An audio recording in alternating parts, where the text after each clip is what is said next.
Dari tanah menuju meja, membangun kesadaran belajar peserta didik kesetaraan paket C melalui pembelajaran tata boga berbasis tatanan di Balai Atikan di UPTD SKB Purwakarta. Dan video praktek baik ini akan disajikan berdasarkan urutan STAR, Situation, Task, Action, Result.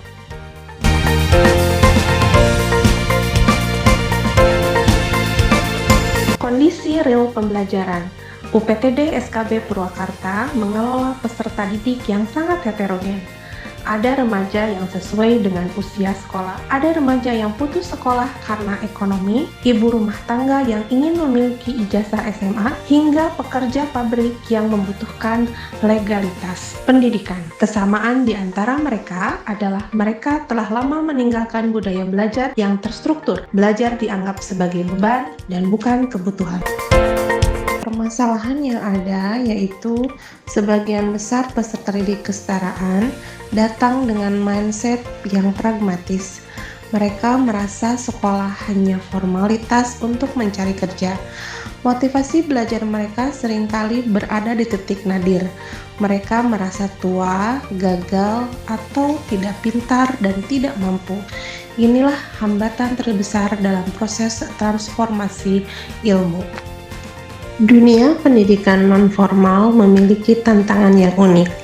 Di sini, kita tidak hanya berhadapan dengan kurikulum, tetapi juga dengan patahnya semangat, rendahnya kepercayaan diri, dan pragmatisme yang menyelimuti peserta didik paket C. Melalui implementasi gerakan tatanan Balai Atikan yang dipadukan dengan mata pelajaran keterampilan tata boga, Pamong Belajar berupaya membuktikan bahwa pendidikan bisa menjadi jembatan untuk kembali ke akar jati diri sekaligus menjadi bekal kemandirian ekonomi. Pertama, rekonsiliasi dengan alam.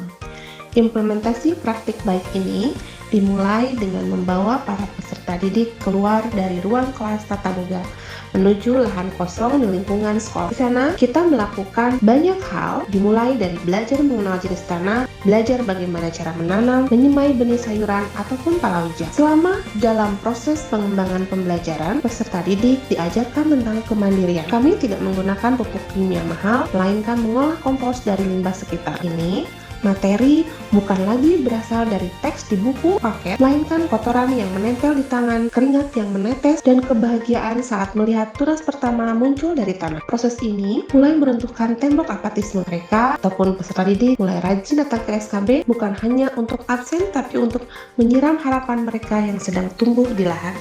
Dampak dari praktik baik ini sangat menyentuh hati saya sebagai pamong belajar. Secara kuantitatif, tingkat partisipasi peserta didik di kelas tata boga meningkat, namun secara kualitatif perubahannya pun jauh lebih dalam. Selain itu, munculnya jiwa kewirausahaan. Integrasi TDBA dalam tata boga juga berdampak pada lingkungan SKB. Lingkungan menjadi lebih hijau, produktif, dan menjadi pusat percontohan bagi satuan pendidikan lain di sekitarnya. Kesadaran akan kelestarian lingkungan tumbuh beriringan dengan keterampilan profesional.